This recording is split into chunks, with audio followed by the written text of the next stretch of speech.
Hey there, everyone, and welcome back to the Paddle Talk podcast, brought to you as always by World Sand Drag News.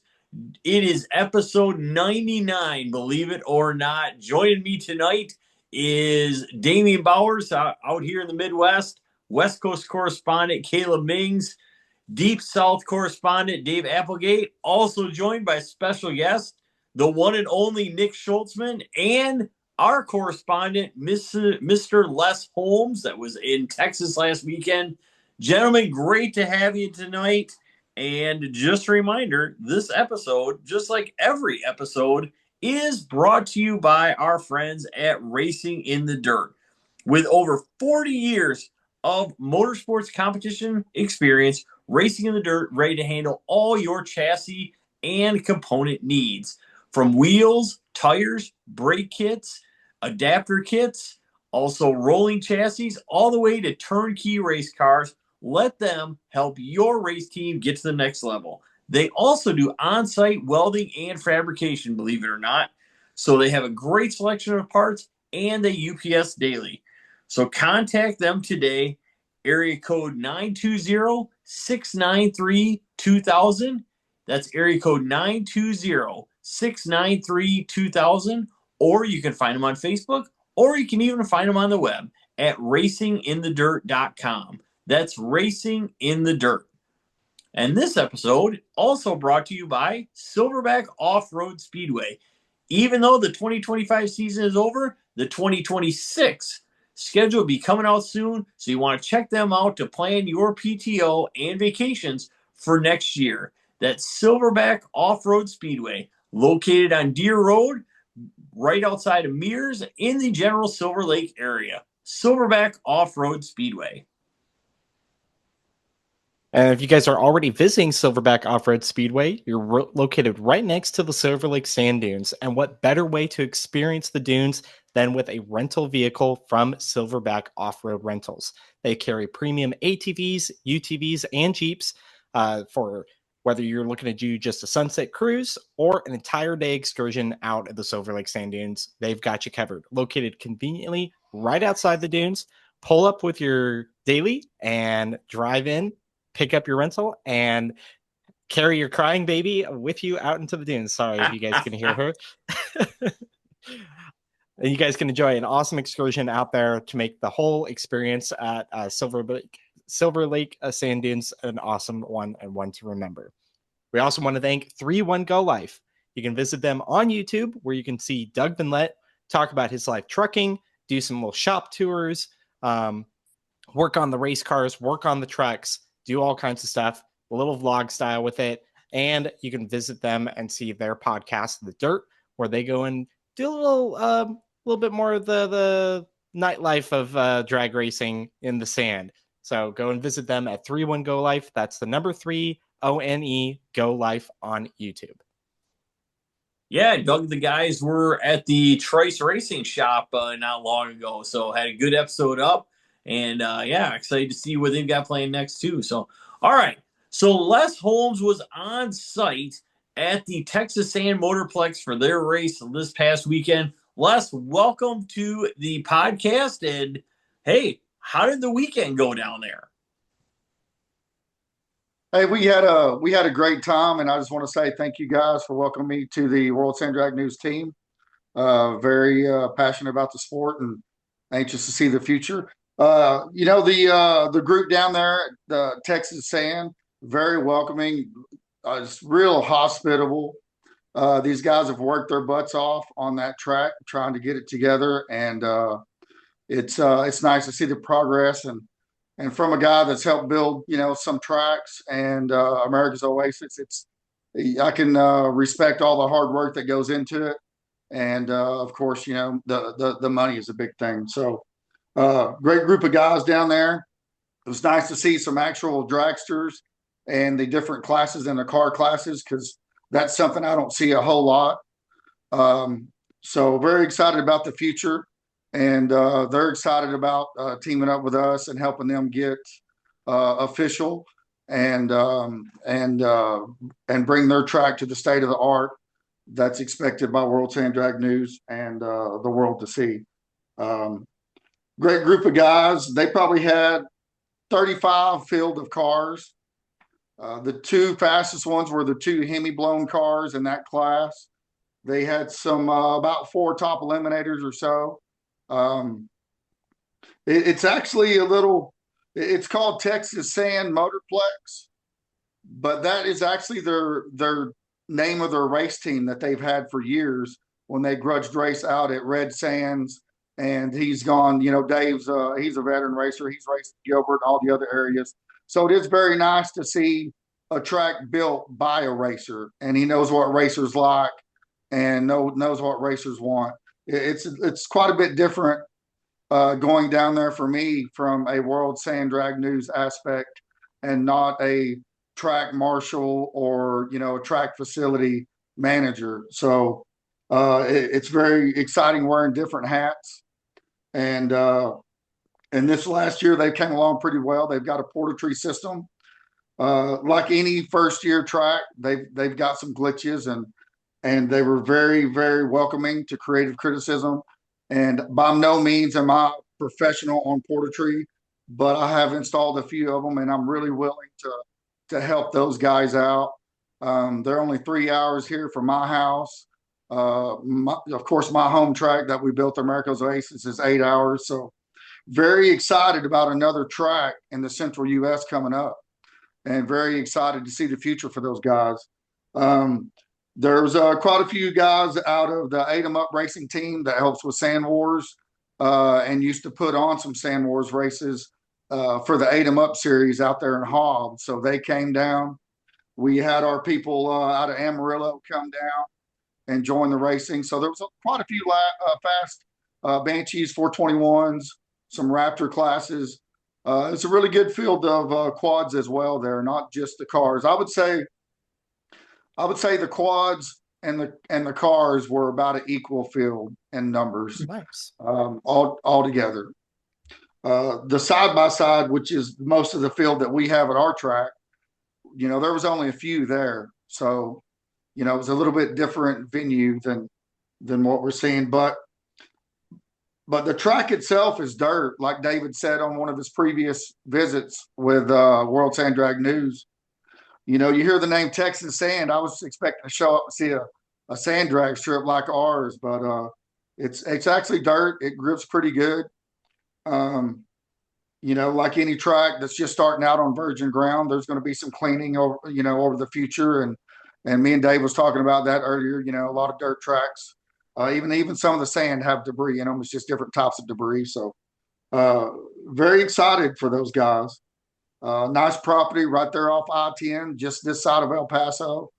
So it looks like they've got a real good car following in that area, and it's going to be easily accessible. Thanks. So yeah, Les, speaking of that, the composition of the track, like that was one thing when, I thought from seeing previous photos at the beginning of the year that was a pure sand track. And as you're saying, Dave Villanueva was saying that it's got, a lot of dirt there. As far as like the composition goes, like how can you describe a little bit more about like how the mixture is? There some sand in it? Is it real clay based, or is it kind of more loamy, or what exactly is it like? I've actually got some close-up videos of the track, and what I used to do when I'm at a track is to gauge the moisture. I'll pull it up, clump it in my hand, and see how well it forms. So it's a real good topsoil. It's kind of sticky. One of the guys had mentioned that he thought he hauled some more soil in there just for the track, but once they wet it down, it somewhat has a little bit of a clay texture to it. I'd say it's got a 3 or 4 clump in it when you clump it and stand it up before it falls apart. They do have a water truck on site that is able to drive down the track, so it's what I would consider hard pack. When they put water on it and they drag it with their box blade, I mean it's hard pack. It's the cars get as the track goes on through the night, the cars dig off the line a little better and get out of the hole, but they're on top through majority of the track, so that makes for a pretty fast track. Very Yeah, cool. sounds like it. It sounds very similar to a lot of other tracks around as well, Yes, it is. I would say most of the tracks I've been to are mostly dirt, even though they might be called sand drags. The majority of them are dirt now. Now, what Sure. about Dome Valley? It's a lot of sand, isn't it? But and then Silverback, they mix clay in with the sand. Is that correct? That is correct. Yes. Now, Yeah. Dome Valley is more of a clay base, actually. Yeah. It's definitely, they do have some sand there, but it's definitely much more clay and topsoil. There's a slight bit of sand, but I would say it's 80% clay. Whereas And- Michigan is the exact opposite. It's about Yeah. 95% sand and maybe 5% clay. Very true. Well, at America's Oasis, we're 100% sand, but it's that Oklahoma sand that's got a little red, deep texture to it. So once you wet it, it grips pretty good. But on our big end, on the shutdown, we've got a lot of hard pack, and we have talked about tilling up and cleaning our very end of our shutdown and possibly running it back in the future to get some different aspects. Pure sand on one end and then a mixture on the other end. We really want to keep the pure sand on our official first part of the track. But yeah, the guys got 60 acres there at Texas Sand Motorplex, and it used to be an old dairy farm, like he had said. And I actually got to meet the people that he bought the property from. There's a lot of culture in that area because, you're just a couple of miles from the border. So Saturday morning, we spent some time going around to the honeybee farms and pecan farms and the dairy farm that he bought the property from, because there's a lot of culture down there. I've spent some time down in Baja running the Baja course, and it reminds me a lot of that area. It's just a deep Hispanic culture with a lot of history, and it's a neat place. It is, and it's not too far from West Texas right here. So John Sorg would fit in? Sir? Just wondering what John Sorg. What do we call him, Isaac? I can't remember. Son Jorg? Senor, yes, Senor would fit in. Okay, Hey, that's not fair. He's not even on here to defend himself. Well, that's why I said it. His choice, not ours. So yeah, that's why I said it. I figured he'll pay me back someday. So that's all right. How many classes do they have, Les? How many classes do they have? So there was like 5 classes. They actually had a street stock class, which was real interesting because, most of the tracks I've been at, it's so fluffy with a little bit of sand mixture and the tilling of the track. But it was so hard packed, they were literally having track hogs out there with street tires running down the track. So that was very interesting to see. Wow. But, you think about it, it's kind of getting back to the roots, because when you look at the history of drag racing, the first drag races took part out on pure sand beach at Santa Monica Pier, before asphalt was even around. So, we're just bringing back the original drag racing scenario here, and on the sand and the dirt. Just a little more tire. Drag races were. Just a bit more tire, though. Yeah. But yeah, they had some 4-wheel drive pickups in stock class, and their stock car class had to be licensed and registered car that you would be able to drive on the street. And they were a true street class. So that cool. was very interesting to see.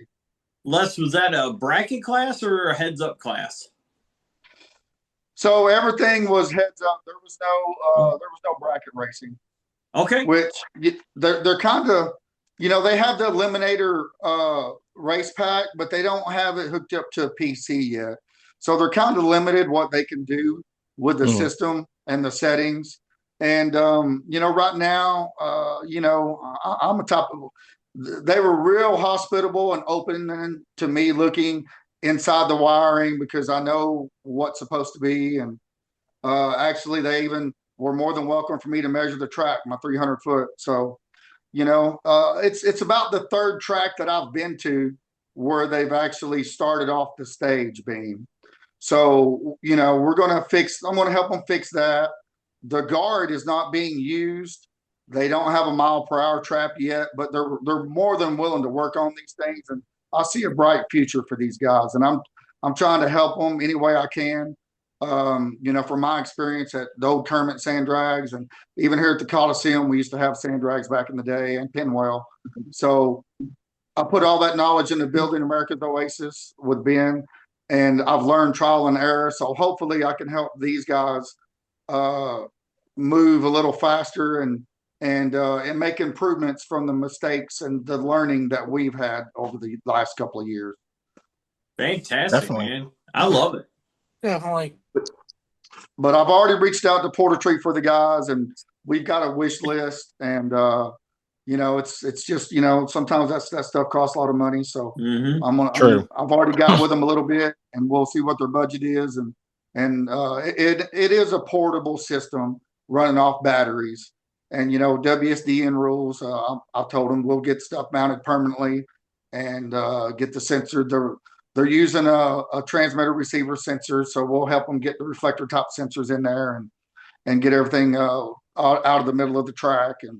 And I just see a bright future down there for those guys, and they're just real hospitable and really receptive to the input, for the improvement. So we had a real good time. It's about 45 minutes out of El Paso, but we were lucky and found a little Airbnb right there in Fort Hancock. So we were literally 15 minutes from the track. So that worked out really well. Nice. Anybody got any other questions for Les before we let him move on? Yeah, I just say let's hit in. Oh, sorry. Go ahead, Dave. Well, out of what you've seen, what was your favorite pass that you've seen go down the track? Well, I don't know if you guys realize I just bought a new 360, and I don't know if you've seen the passes on the blown Hemi dragster, but the blown Hemi dragster with the roost that just lingers in the air. I really think that was one of my favorite runs. There was the two blown Hemis, in which everybody get on and check out the video we posted with the in-car camera with several different views. I got the forward view, I got the car beside us view, and then I've even got a roost view behind us that shows that top hat opening. And I'd say that blown Hemi run was the most exciting run that we've seen for the weekend. Nice. But I was going to agree. I just wanted to see if it was yours too, because I watched it. I was like, that's pretty badass. Just like you, Dave, several months ago, I tried to get into a sand dragster out of El Paso. It was a roller, but it just didn't work out. I didn't get down there. But I'm like Dave, I got the bug for a dragster. I see American Oasis dragster, in the next future, running down there. And we hope to see more fast cars at our track. Right now, the majority, 90% of our track has been side by side. So hopefully in the future we can get some big cars down to our facility and see some fast times on some full race cars, not just side by sides. But on the side by side note, Dave attended our Clash of the Coast earlier this year, and next year I think we're going to try to do that and bigger races coming up, and hopefully we can get with World Sand Drag News and Dave's series and get something together. But it is exciting to see more tracks in the Central U.S. for us to get more coverage on. Well, we got a lot to talk about. We got a lot to talk about off air eventually, but yeah, let's hope that I don't know what the hell that was. It just fell. But let's hope that we are able to bring SP2S out there. I know I've talked to some of the full size guys. They're interested, so we'll see. That's a long way down the road. But do you have any results from there? Is that where we're going next, Isaac? Yeah, I don't know if Les got any actually out of it, or I think he had some. So, well, I think the Morrow Racing team took pro stock in their maroon Jeep. It's a nitro Jeep, and then it's similar to the one that he's got there. And then Leppy on the Texas Sand 421 won the 421 class. And then Durner class was won by the Gregory White and his boys, the market out of Amarillo. And then Stock Arm class was won by Marcus, and he was actually putting on the race there. And he's also a Texas Sand member as well. And then I want to call it a tribute because I know of an old Top Dog race car that's out there. So there was a Top Dog racing team there. The Top Dog racing team there actually won the race in what I would call TA, the blown Hemi. And like Dave said before, some of their classes are a little different than what we've seen relatively for World Sand Drag News. But there again, like he said in a previous podcast, you kind of got to work around what the racers have in your area.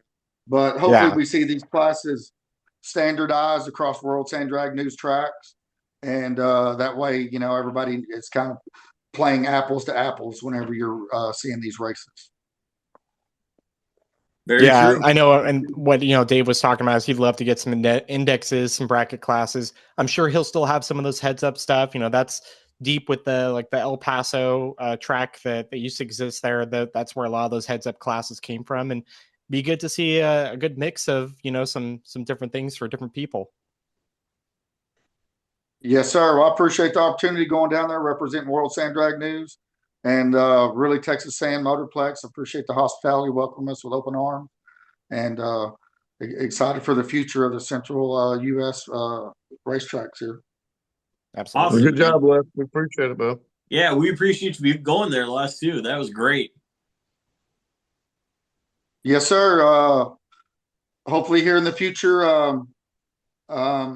I know I talked to Billy and I've talked to the Toka track. We may try to make their memorial race and give you guys some coverage of that race and try to be a little better prepared. Hey, you know what? You did fine, because trust me, it's when you're battling service and stuff, sometimes you just got to go then get what you can and post it afterwards. So everybody's been enjoying the content. Well, guys, awesome. And I've got a few more videos coming up. We'll post up some more stuff and get some more content and likes out there. Perfect. Well, before we move on, there was something that we had to talk about very, very briefly here that happened at America's Oasis when I went out there and helped Trevor Dana. The end of the show, we're all done. Les and some of his guys are taking pictures of the winners and runner-ups, and everybody's having a great time. It's all good. And somebody, and I don't know who it was, said, Dave, stand next to Les. And there's a picture floating around somewhere of me and Les. We didn't realize our beards are the same. We look the same. There was people cracking. You remember that? They were cracking up like, oh, my God. I have no idea how many times that they called me Les, and Les, you said they were calling you Dave. Like they were getting us confused. And I don't know if that's good or bad. I think everybody was saying Dave was my doppelganger because we look so much alike. And there's actually a picture in the winner's circle at America's Oasis where we swapped glasses. And because he had on his racing safety glasses. If we get Dave a hat and some glasses, or if we get Isaac some hat and glasses, Dave can be his mini-me. No.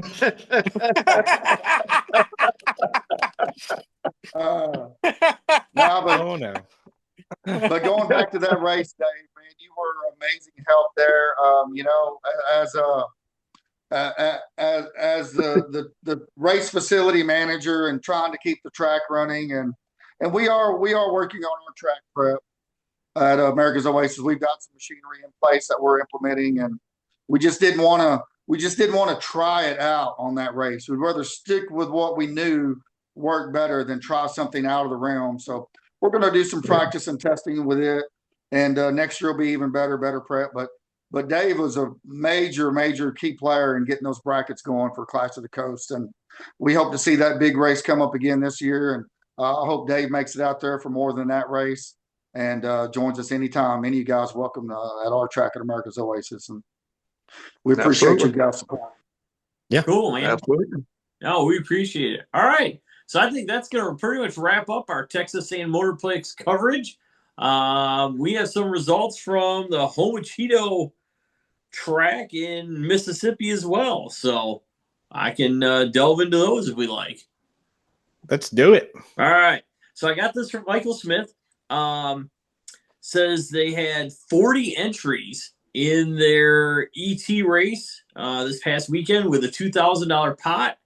Aiken Allen won first on a no-bar 421 and he was going up against a stock frame, stock plastic Raptor owned by Brent Danos with a good-sized motor in it.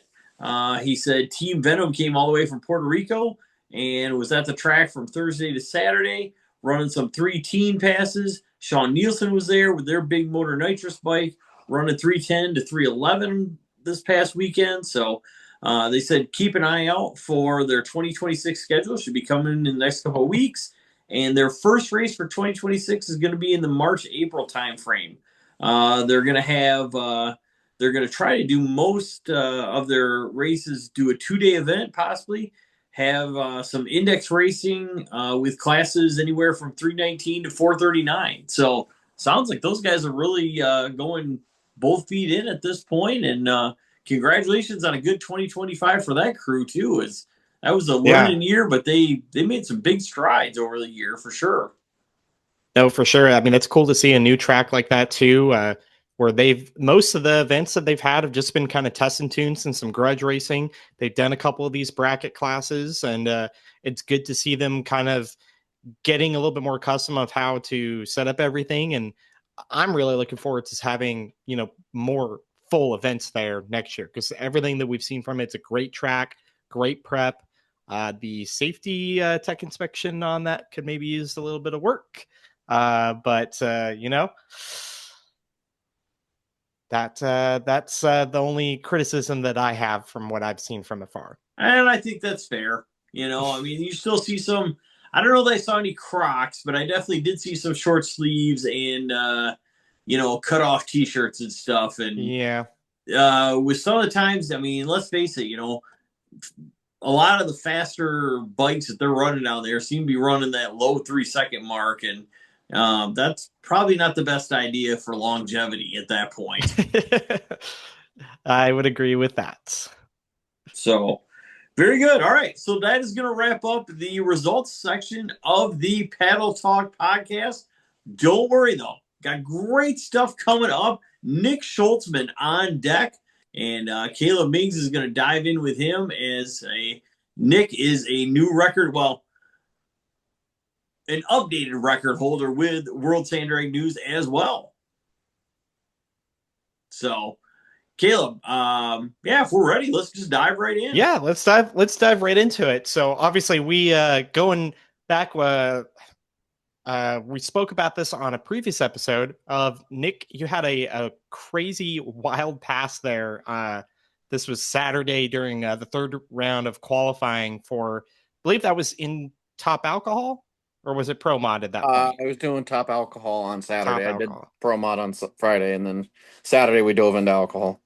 Gotcha. Yeah, we were jumping back and forth there because obviously you're pulling double duty. And I'm sure most of you guys have seen the pass. If you haven't, we'll drop it in right here.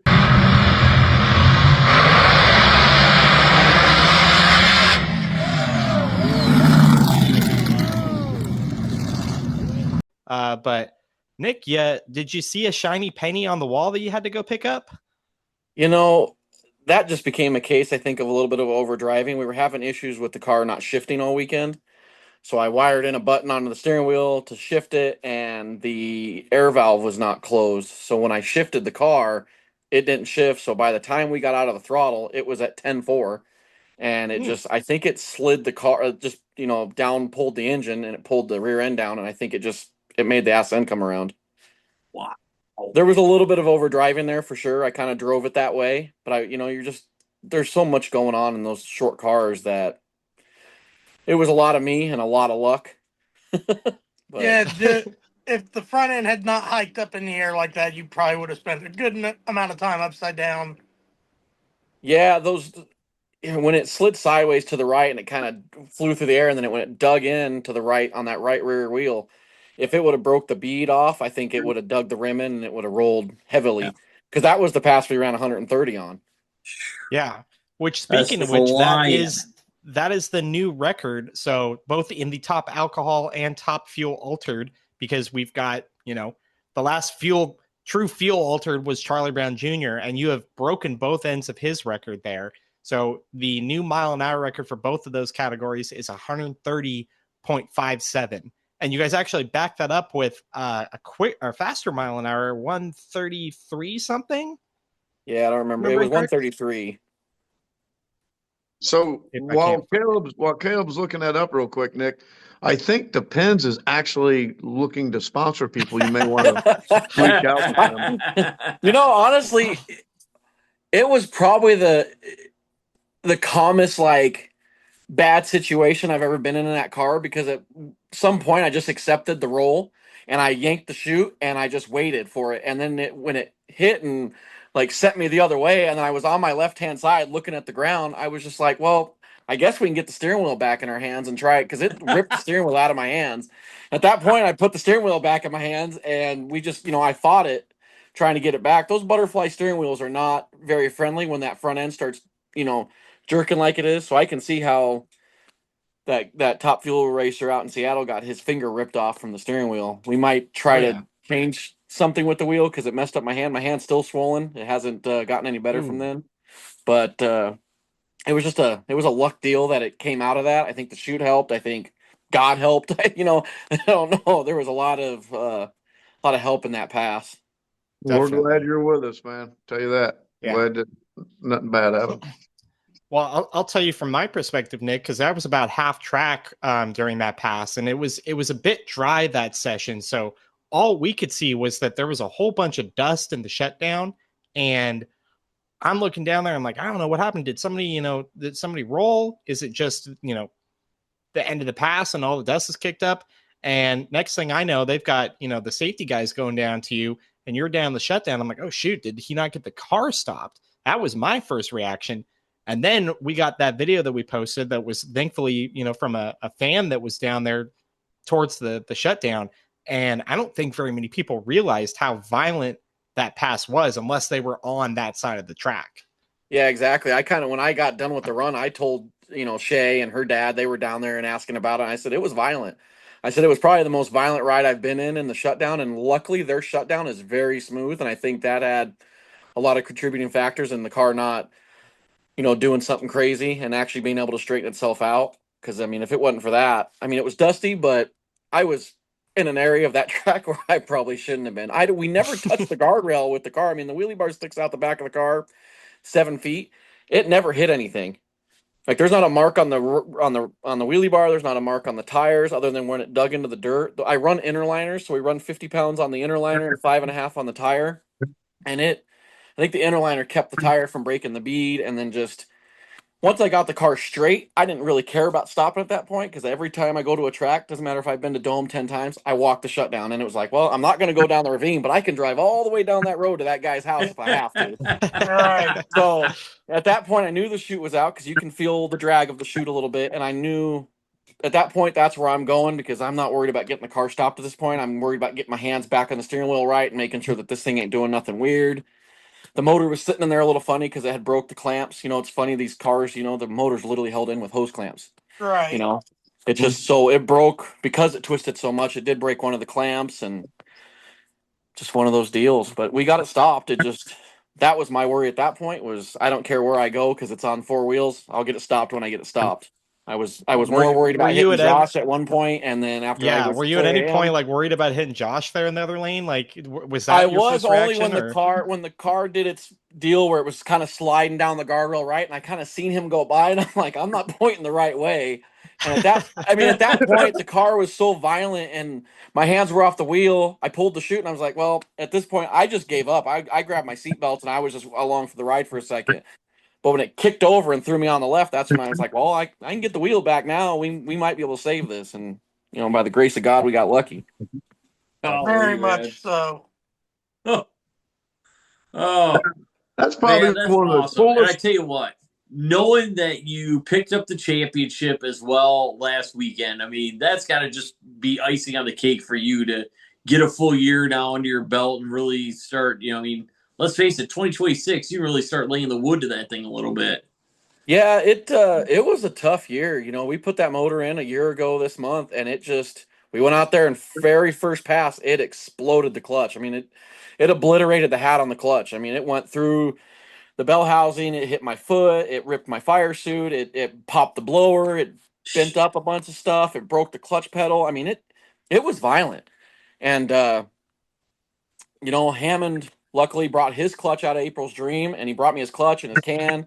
were able to make 2 runs with it, and then it kicked a rod, broke a rod, and I think it broke the rod just because it over revved, and we were rushing to get other stuff done, and we probably shouldn't have ran it, but figured they were brand new rods, it should be okay, and it wasn't. So then we fixed that, and then we went out there and burnt the head, and then we went out the next race and we burnt the head in the block real bad and had a good fire, and it was just like, man, I miss my old motor because this is it's a nightmare. And then we were running that. It's a 521. We're running 128% over. I mean, that's not even legal funny car. I mean, a legal funny car has to run 92%.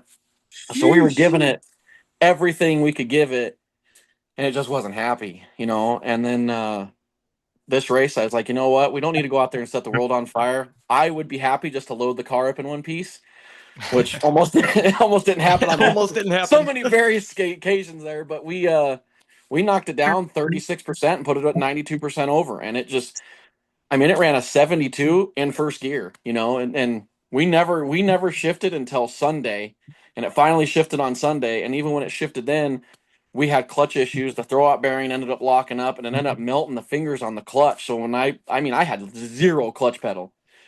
Holy cow. When I went up against Jimmy DePass, I told him, I said, dude, I have no clutch pedal. I don't even know if I'm going to roll out. So Shay fired the car. I told her to stay out of the way. She got out of the way. I threw the car in gear, and it rolled enough that it let me, stop it with the clutch pedal. And we got up there and staged it. And I'm like, well, I guess we're going to know if it's going to hit the rev limiter or not. We'll find out here in a second. And somehow it went out there, ran a terrible pass. It ran a 92, but it just obliterated the clutch. Is it just me, guys, or since we've been doing this, is this not the best driver interview we have ever had? Definitely I gotta up give there. him credit. Dude. That's pretty good. Awesome. I'm trying. Shultzman's got the best tattoo as well, I gotta say. That thing's been done about 4 times. That was a 2006 Huntington or Venice Beach mistake, and then it got fixed like twice, and finally this last time it got fixed right. And it's got more work it needs done, but trying to keep it up for Isaac. It's kind of like your engine. It just got to keep on. Man, like it sounds like your tattoo is like, oh, it wasn't right then, it wasn't right now. Now you got it right. So yeah. Well, now the engine's right. We didn't hurt a bearing. It just the motor's happy now. Now it just of course the clutch was some of my fault. You need to zero those clutches every pass, and I got spoiled on my old motor. We could run the whole weekend. I just go back and zero the clutch at home after the weekend. Now it's like I need to zero it every pass because it's got enough power. It's knocking a lot of clutch off. That's of it. awesome. That's awesome. And we were going through the traps every pass at 10.4. It was on the rev limiter at 10.4 every single pass. Woo-hoo! And we want to shift about 10.2, and we want to leave about 6,800, but it's just with the way things were going and not shifting, and I kind of got in my own head Saturday night on that fourth qualifier. I felt a vibration, didn't seem right, and then I rolled up. I'm like, you know what? I just don't think I'm ready to go down this track right now. So just went back and checked everything over. And I'll be honest, I was wondering a little bit of that, of how much that was nerves or how much of that was like actually hearing stuff, and combination of both there. So yeah, it was definitely a you made the right call. The new hole in the bottom of the seat from the pass before. Yeah. We'll definitely put a center hole in that seat, or definitely if we can get Depends to sponsor us, it'd be great. Well, Nick, what do you think that car is actually capable of once you get the whole package 300 foot down, where you've got the motor is happy?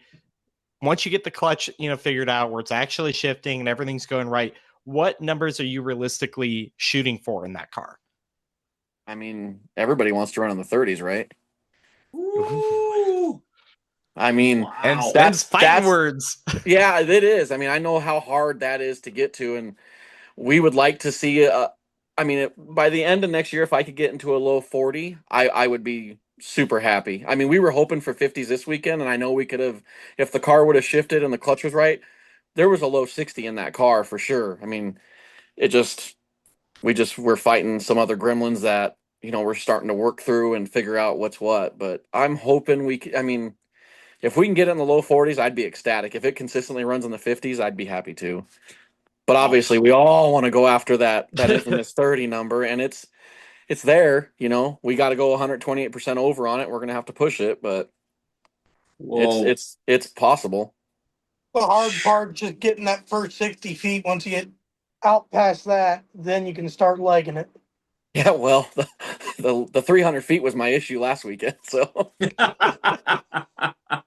True. Well, if you can get it out the first 60 foot straight, is what I'm getting at. yeah, that car it drives completely different than my other car. And honestly, this car's shorter than the other car. The other car was 130, 132. This one's 125. I mean, it was an old fuel funny car chassis that was built for Whit Bazemore, and then Scotty Cannon had it for a little while, and then it just sat on a shelf, and I got lucky to come across it. I had a nostalgia fuel chassis that I was gonna move everything to, but then I found this car, and it had the front brakes and the fire bottles and the big fuel tank, and I figured we needed all the weight in the nose we could get, and it's got a top loader in it. I mean, it's as real deal as this one, and it's got a pro tag. It's $499 certed up until the end of next year still. So, Wow. Well, I know you also talked like you're gonna full on fuel alter. You're gonna put wing off the cage, and you're gonna put a big wing on the front. yeah, I gotta Are we gonna convince see that? gotta convince Shay to 2026? let me put the front wing on it. She's not a big front wing fan, but the rear wing I want to do. The front wing, Oh, the hopefully front wing's soon. cool. I like I the front know wings. I had it on my small block alter and I liked it, but we got to Mhm. figure out a way to do it. And at this point, we were fighting so many engine issues that the wings were the last of my issues. Oh, for sure, yeah. But Get the motor happy. yeah, that's coming next. I would like to put a wing on it and get more of that fuel altered look, and then we'll put a roots blower on it and try to go play in Top Dragster and go play in 70 Pro and stuff like that. That's the goal with it. That's why we went to this chassis, is just so that I got the Las Vegas Motor Speedway is 15 minutes from my house. I mean, I could run out there 20 times a year if the Wow. rods stay in. Then throw the big blower on it, check the paddles back on it, and go to Yeah. Dome. Yeah. I will always, I'll always be sand drag racing. I'll never leave that. I mean, it's home. So we'll always run that. I would like to run the number right. So we'll get there. That's awesome, man. Well, hey, any other questions for Nick before we let him get on with his evening? No. All right, Nick. Anybody you want to thank before you head off into the sunset? Literally, Everybody. I got, Nick Janik has given me a ton of knowledge, and he's helped me out more than I could ever repay. I mean, Shay, she's one of the only girls out there I've ever seen, even through NHRA or anything I've been involved with, that she pulls the wire, she squirts it, she runs that starter, and that stuff ain't light. She rips that stuff off, and I just sit in the car going, man, she'll throw that stuff around like it's nothing. And So what she's you're saying intimidated by it. is She doesn't like firing the car up for the national anthem stuff, but I mean, she does it.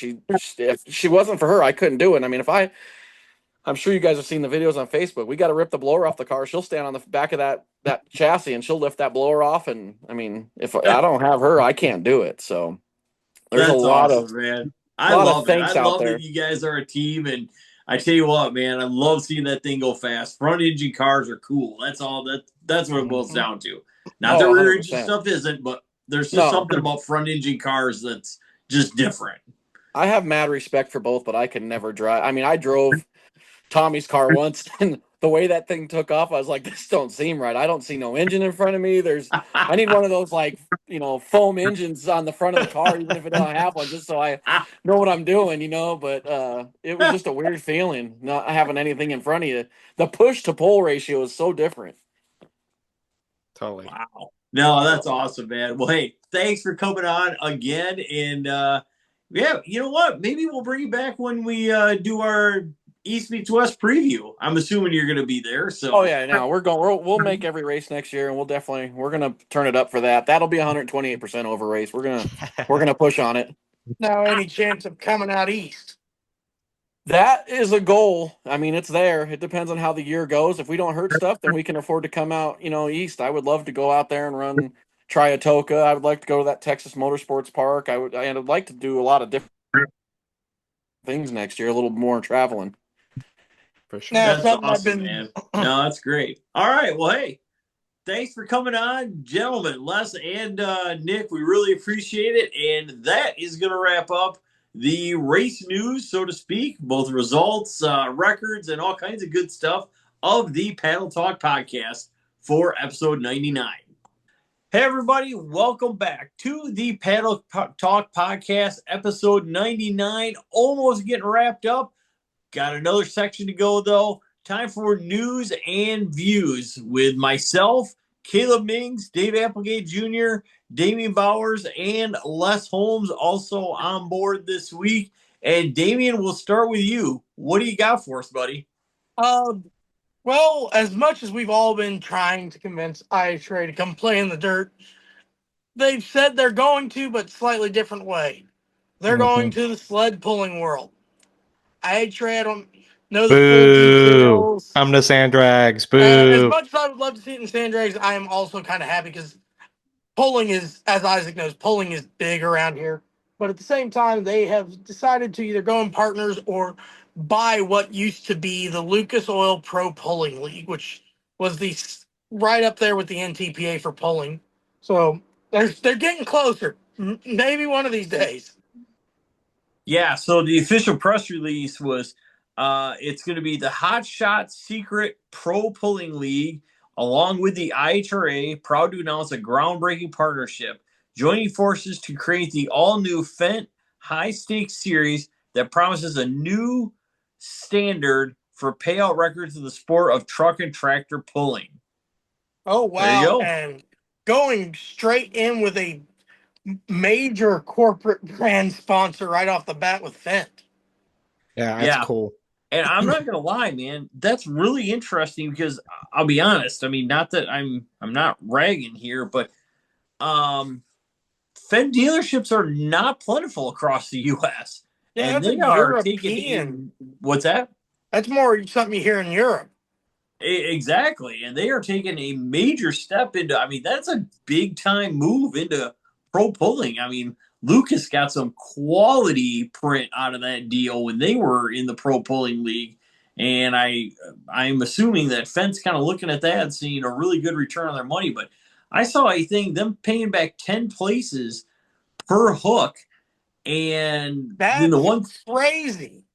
In the one spot it was 10 grand to win. All the way back to, I mean, 10th was still getting $1,000.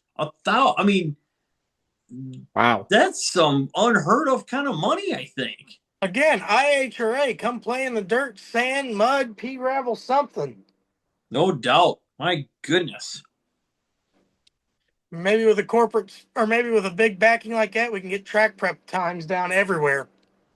Track prep times, and maybe that'll rejuvenate a desire to have more than one manufacturer that can make any kind of Kevlar, paddles for the big cars and stuff like that. Yeah, because right now it's scat track or multi paddles. Yeah, exactly. And I don't know, scat track. I don't know if it's straight up just they can't get Kevlar or it's the paddles themselves or what it is, but there's not another good vulcanized paddle manufacturer out there. So I don't know. Totally. Need some rejuvenation there for sure.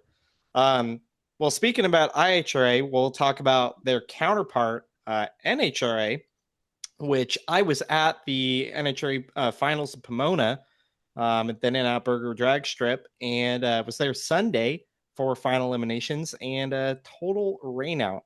And I will say this because I've seen all sorts of complaints online and this and that, and people throwing all kind of conspiracy theories. Here's what I saw. Actually on the ground, not just some keyboard warrior. People talking about they're throwing it away so they could have their awards banquet and everything. I hate to break it to everybody, but that awards banquet for the end of the year was going to happen whether this race happened or not. Okay? That was already scheduled. So they do that every year. It's not something that's a surprise line item in the budget for them. They knew about it. So they were not trying to save money so that they could have a nice banquet. The banquet was already accounted for. The rain there was real. And, it's an issue when you're talking about pavement drag racing because it's not just standing water on the track that they've got to get rid of. Is that anytime you get rain, it washes away the rubber. And especially with a short shutdown at Pomona, got into the sand traps. The sand traps were completely flooded. Wow. They got big issues with the sand traps. They would never be able to dry those out. Sorry, the baby's voicing her concerns. So, that's part of it. And then, they were out there, trying to get the track dried. So we were there in the morning, and, they'd already pushed back a start time later. They kept pushing it back as they were out there. They had all the blowers out. They had, the torches out and stuff, trying to scrape off the rubber that was still there, and they were going to reapply it. Problem is there's just not long enough of a window for them to dry the track out and reapply enough rubber, because it was still pretty cold. It was 40 to 50 degrees. I don't know what the track temp was, probably 20 or So 30 horsepower degrees. was there, traction was not. Yeah, so I mean, and all they had left in the program was the nitro cars and all the professional, series, Pro Stock Motorcycle, Pro Stock Car. All the sportsman stuff had concluded, or they just kind of gave up, with the only ones that they didn't quite get to were Top Ackle, Dragster, and Funny Car. So they didn't have even any of the other part of the program to put down rubber. And as far as, people wondering, like, oh, well, couldn't they do this on Monday? Monday rain was worse. They could have maybe held out if they wanted to do it, mid of the week. But I know that part of the issue too is with Fox doing the coverage. Well, they've got, a schedule to keep with all the events that they cover, and they didn't have another TV truck available for the following weekend. They already had prior commitment. So everything just was not aligning for that weekend to get racing in for the finals. And look, they made a tough call. They met with all the teams from all the classes that were still left, and it was a unanimous agreement. Hey, it's not safe. We can't, get the race in. We're sorry to everybody that wanted to see, the points battles, but where the point standings are right now, that's where it's going to end. And let's face it, if you were one of those long shots, the reality is you probably should have done better, the rest of the postseason there. Totally. Fair enough. Dave Applegate, what do you got for us? Well, I got a little bit of news. I've been making some phone calls trying to get ready for next year for SPRS, and got some really good stuff here. Tri-County Four-Wheelers up there in Lisbon, Ohio. Spent some time with them on the phone last night, Mr. Jeff Waters, and Pete and Chris and the guys. They're making some big changes for 2026, guys, and I'm really looking forward to it. They had a couple issues this year, and that's fine. Every track goes through it. And they've all gotten together and they're making some big changes. They've already started on the track. They are lengthening the track starting line to make it longer, to make it easier for our longer dragsters and longer vehicles. Awesome. Yes, they're doing that. They not sure about material yet, because they believe there's enough there. They just got to move it. They got to move it, get it back up the track. So I think they're good there from what it sounds like. Although Jeff did say he's got some dump trucks coming in that's going to dump some dirt in to help build up that starting line. So they are really, really working hard right now. And he said they are actually doing this until the ground gets too hard. He said, I am turning it up every time I get a chance to get those ruts and get those bumps out of that track, and then flatten it, let it sit over the winter so that they're ready to go, to prep it to correct, the rest of the way when spring hits. So really excited about that. For those that haven't been there in a while, they do have a new tower. Really nice tower. They're finishing it up. Very much. I think we're going to see something pretty cool from Tri-County next year. I think they're going to do a great job. Really interested in it. And yes, I can't say the date right now, but he gave me all the dates of the races for next year that they are proposing, to their club. And they're working with, the outlaw guys and whatnot to make sure that it's not going to interfere and all that. So once they get that done, one of those dates does have SPWS on it. So very, very happy about that. But guys, be watching out for Tri-County on 2026. I think we're going to see some really good things from them. So good job to all those there. So good job, guys. Fantastic. All right. Les, anything you got on the way out? Well, we're talking about NHRA and, their sanctioning bodies.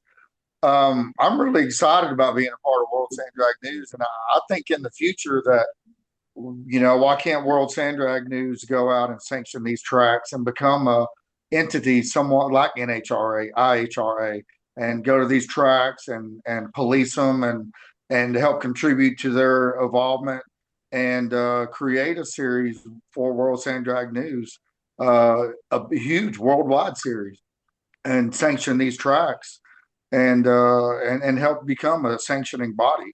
And I know we've talked about that off the record, and I think that'd be something great to see. I think a lot of people would really back that. I don't disagree with you on that. So, all right. Well, on our way out, I'm going to close this out with this. One, being as we had Pomona, that means the end of the NHRA season. We also saw the end of something else. John Force calling it a career this past week, a career that spanned 51 years from his first passes in a funny car to when he decided to get out. 16-time national champion, including 10 straight from 93 to 2002. Probably a stretch that is never going to get matched. I mean, let's face it. Any motorsport. It's not going to happen. 157 career wins, 167 career number one qualifiers. That, to me, was actually more impressive than the actual wins, was the number one qualifiers. And almost all of them thanks to Austin Coyle. Absolutely. And winning 5 consecutive national events. Another record that's probably never going to get touched. So, congratulations to John.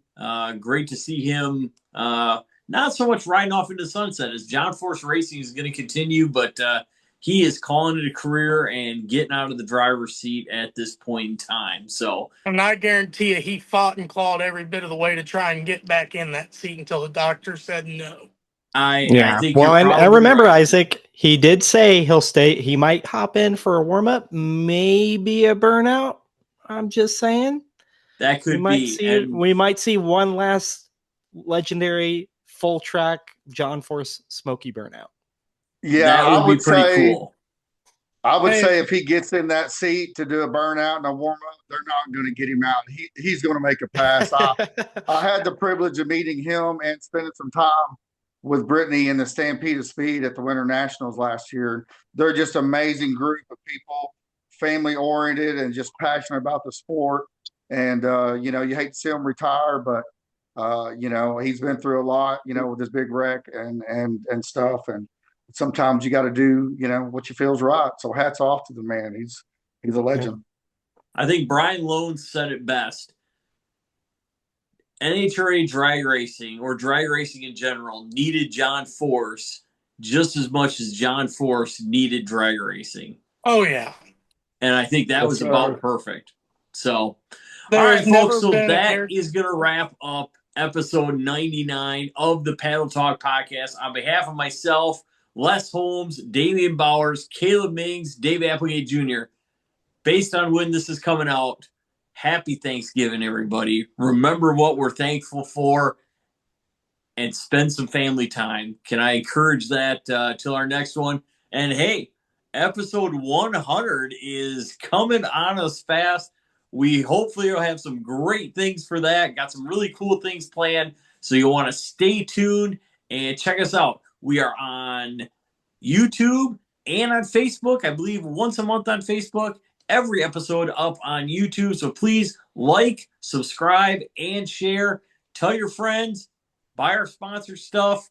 All that jazz. So on behalf of all of us at World Sand Drag News, thanks for watching, and we'll see you for episode 100.